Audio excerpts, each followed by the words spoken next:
ইদুন আজকে লাঞ্চে কি হলো? আজকে লাঞ্চে হয়েছে, আজকে আমার ছোট মেয়ের জন্মদিন।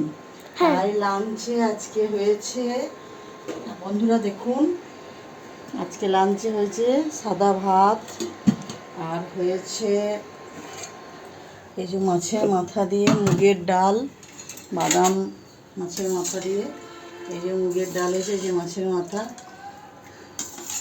আর করেছি আমাদের বাঙালি শাস্ত্রে যে নিয়ম, করেছি 5-7 রকমের ভাজা।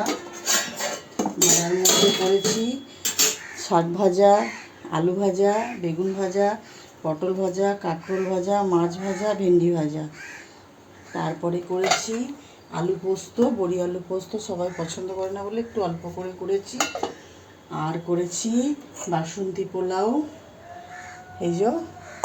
আর করেছি বাঙালি শাস্ত্রের সবথেকে যেটা নিয়ম আমাদের, সেটা হচ্ছে এই যে পায়েস বানিয়েছি নাতনির জন্য, আর এই যে স্যালাড,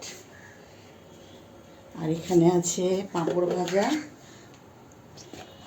আর এটা হচ্ছে বাসন্তী পোলাও দিয়ে খাওয়ার জন্য চিকেন কষা। বাহ। আর আমার নাতনির জন্য সবাই আশীর্বাদ করবেন, ও যেন অনেক ভালো মানুষের মতন মানুষ হতে পারে। ধন্যবাদ।